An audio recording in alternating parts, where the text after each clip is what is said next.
क्या एक छोटा सा पाप पूरे जीवन की सबसे बड़ी खुशी छीन सकता है? एक धर्मात्मा राजा जिसके राज्य में सब सुखी थे, लेकिन उसके अपने घर में संतान की किलकारी नहीं थी। आखिर ऐसा क्यों हुआ? और कौन सा ऐसा व्रत था जिसने उसके जीवन की दिशा बदल दी? जानिए पुत्रदा एकादशी की अद्भुत कथा।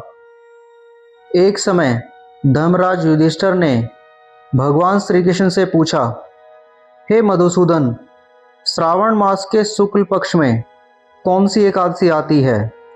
उसका क्या महत्व है? कृपा करके मुझे उसकी पूरी कथा सुनाइए। भगवान श्री कृष्ण मुस्कुराए और बोले, हे राजन, श्रावण शुक्ल पक्ष की एकादशी को पुत्रदा एकादशी कहा जाता है। यह एकादशी मनुष्य की मनोकामनाएं पूर्ण करने वाली और अत्यंत पुण्य देने वाली मानी गई है। इसकी कथा सुनने मात्र से भी मनुष्य को पुण्य की प्राप्ति होती है। अब मैं तुम्हें इसकी अद्भुत कथा सुनाता हूँ। द्वापर युग के प्रारंभ की बात है। महिष्मती नगरी में राजा महिजीत राज्य करते थे। राजा बहुत धर्मात्मा और न्यायप्रिय थे।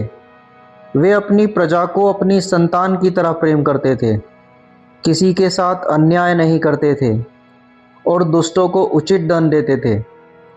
प्रजा भी अपने राजा से बहुत प्रसन्न थी, लेकिन राजा के जीवन में एक बड़ा दुख था। उनके कोई संतान नहीं थी। समय बीतता जा रहा था। राजा की आयु भी बढ़ती जा रही थी।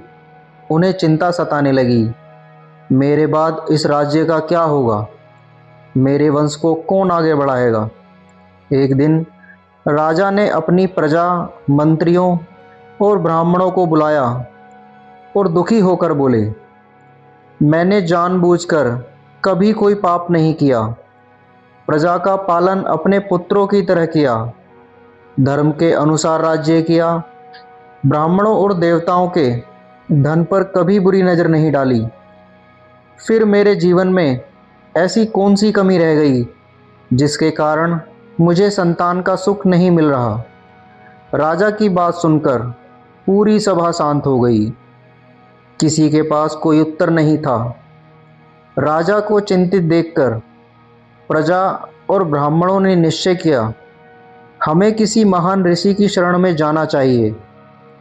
वही राजा की समस्या का कारण और उसका समाधान बता सकते हैं।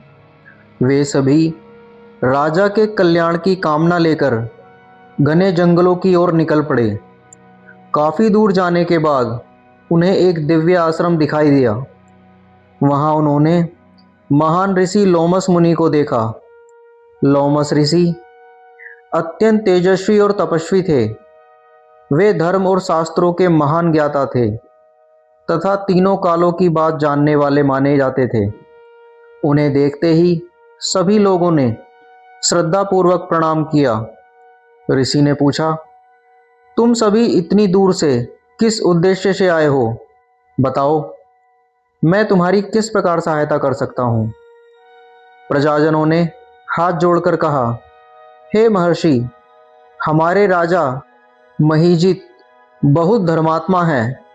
उन्होंने हमेशा अपनी प्रजा का पुत्र की तरह पालन किया है, लेकिन वे संतानहीन हैं और इसी कारण बहुत दुखी रहते हैं। उनके दुख को देखकर हम भी दुखी हैं। कृपया कोई ऐसा उपाय बताइए जिससे राजा को पुत्र की प्राप्ति हो सके। ऋषि लोमस कुछ क्षण के लिए ध्यान में बैठ गए।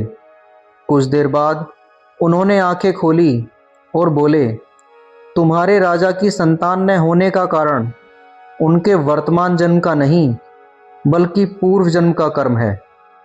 यह सुनकर सभी लोग आश्चर्यचकित रह गए। ऋषि लोमस ने कहा, पूर्व जन्म में महिजीत एक निर्धन वैश्य थे। वे गांव-गांव घूमकर व्यापार करते थे। एक दिन जेठ मास की शुक्ल दशमी थी। दोपहर का समय था और सूर्य बहुत तेज तप रहा था। प्यास से व्याकुल वह वैश्य एक जलाशय के पास पहुंचा। वहां पानी से भरी एक सुंदर बावड़ी थी। वह जैसे ही पानी पीने लगा, उसी समय एक गाय अपने बछड़े के साथ वहां आ गई। बेचारी गाय भीषण गर्मी और प्यास से बहुत परेशान थी। वह सीधे बावड़ी में गई और पानी पीने लगी। लेकिन उस वैश्य ने उसे पानी पीते हुए देखा तो उसने गाय को वहां से हाँककर दूर कर दिया और स्वयं पानी पीने लगा।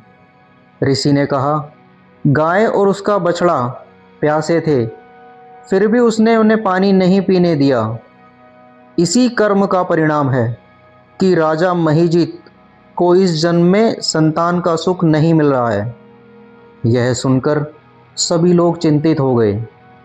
उन्होंने ऋषि से विनम्रता से पूछा, हे महर्षि, यदि पूर्व जन्म का कोई पाप इस दुख का कारण है तो क्या उसका कोई प्रायश्चित संभव है? ऋषि लोमस मुस्कुराए और बोले, हाँ, इसका उपाय है। श्रावण मास के शुक्ल पक्ष में जो एकादशी आती है उसे पुत्रदा एकादशी कहा जाता है। यह अत्यंत पुण्यदायिनी एकादशी है। तुम सभी श्रद्धापूर्वक इस व्रत का पालन करो। भगवान श्री हरि का पूजन करो, रात्रि में जागरण करो और इस व्रत से प्राप्त पुण्य को अपने राजा को समर्पित कर दो। इस पुण्य के प्रभाव से राजा के पूर्व जन्म का वह पाप नष्ट हो जाएगा और उन्हें संतान का सुख प्राप्त होगा। ऋषि की बात सुनकर सभी के मन में आशा जाग उठी। उन्होंने ऋषि को प्रणाम किया और नगर को लौट आए। निर्धारित समय पर सभी प्रजाजनों ने श्रद्धा और भक्ति के साथ पुत्रदा एकादशी का व्रत किया। भगवान विष्णु की विधि पूर्वक पूजा की, दिन भर भगवान का स्मरण किया और रात्रि में जागरण करके भजन कीर्तन किया गया।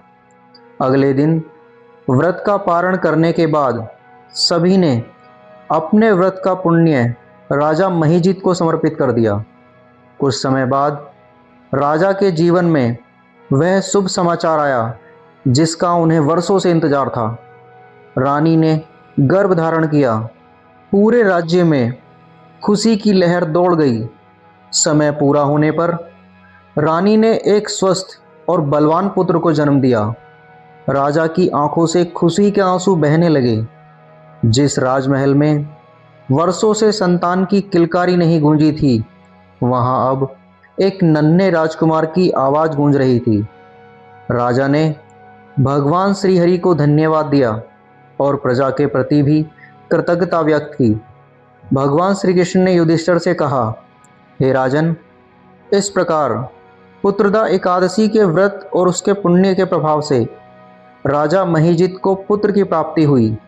जो मनुष्य श्रद्धापूर्वक पुत्रदा एकादशी की कथा सुनता है या उसका महात्म्य पढ़ता है, उसके पाप नष्ट होते हैं और उसे इस लोक में सुख तथा परलोक में उत्तम गति प्राप्त होती है। इस कथा से हमें एक बहुत सुंदर सीख मिलती है। कर्म कभी व्यर्थ नहीं जाता। छोटे से छोटा कर्म भी अपना फल देता है। इसलिए हमें सदैव जीवों पर दया करनी चाहिए, प्यासे को पानी देना चाहिए, ज़रूरतमंद की सहायता करनी चाहिए और भगवान का स्मरण करते हुए धर्म के मार्ग पर चलना चाहिए। बोलिए श्री हरि विष्णु भगवान की जय।